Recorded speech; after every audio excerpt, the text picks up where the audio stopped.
And I'm sure that there's some engineers out there are going, oh no, he's going to rub our nose in it again. And the answer is correct. Tesla moves faster than anybody. Oh no, that's contrary to popular belief. I'm not popular. My wife will not drive the Rivian on any long trips. Why? Because the charging systems suck.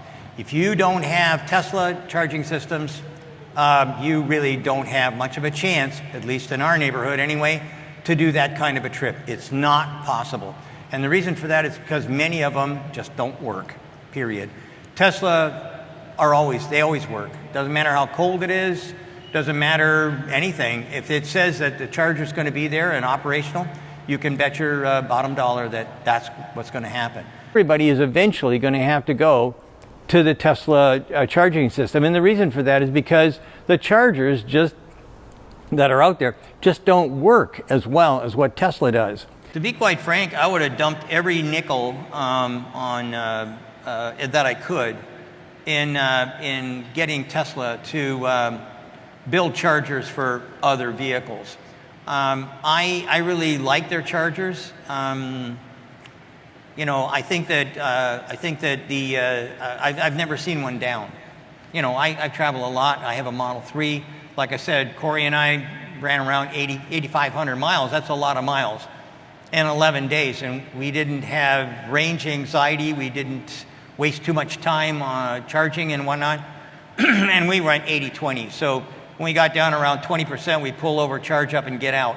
And that's just enough time to run to the bathroom, buy a hot dog at some, rat hole restaurant, and then get back on and go again. Just look at the two plugs. We're going to put up something from Inside EV that's, I think, is brilliant, the way they show shadows, and that's the only way to go. I mean, who wants something that's ugly, heavy, and doesn't work?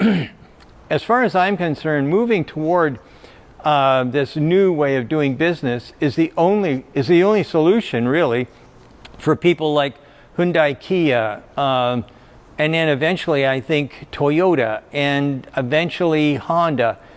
The only guys that I see that are really going to be in trouble are going to probably be VW, because they've hung their hat on a system that now they tried to push through, and maybe it'll work in Europe.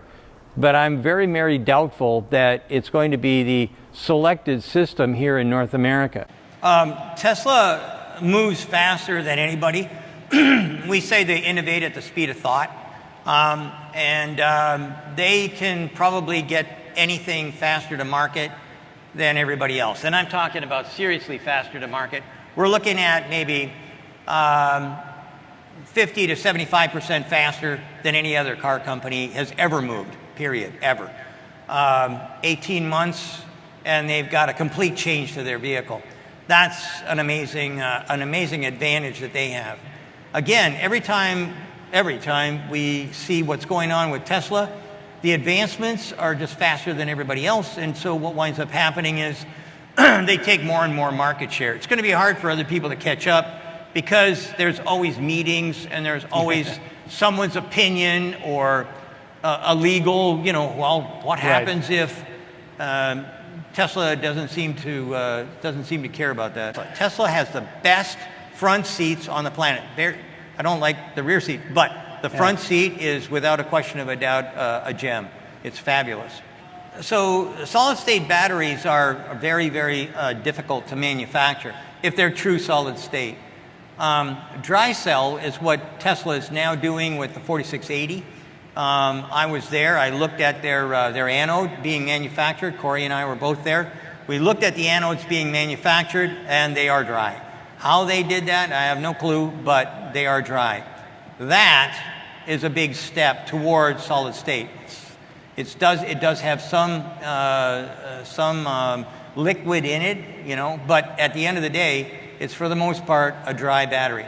That's pretty close. Most of the rest of the solid state batteries that I've seen are still being manufactured in experimental mode, not in production mode.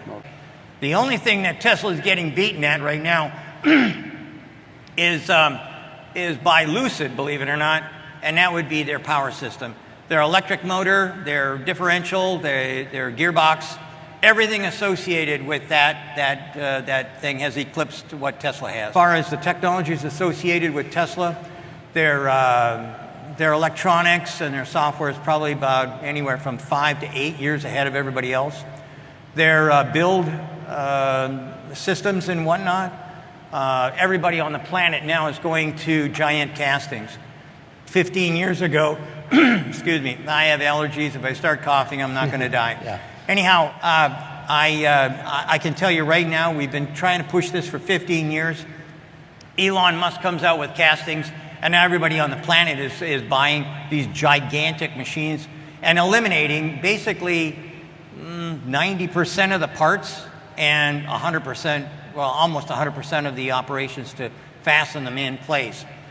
I said this should be one part. One part. And I was talking basically about half of this. And guess what? One part. But Elon is one of those guys who's never really quite satisfied.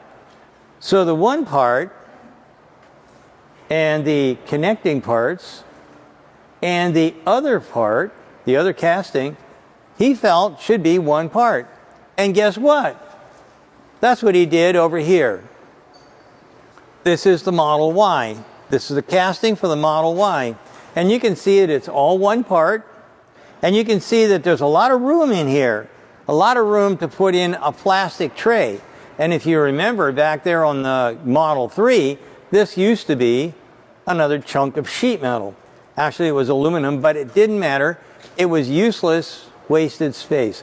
This is a good idea. So he went from no castings to 2 castings to 1 casting in the back, and then we moved to the front of the car.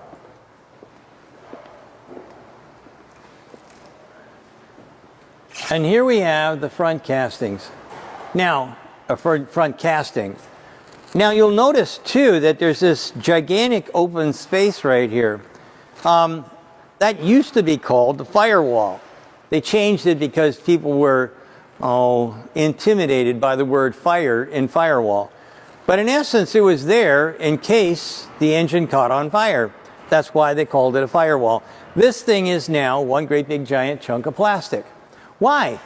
Because they can do it. It doesn't do anything else. These castings are so rigid, so strong, so incredibly well designed, you don't need that extra piece of sheet metal to close it out. So all I can tell you is that this is the right way to do business.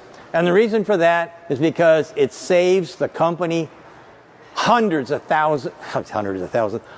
millions of dollars.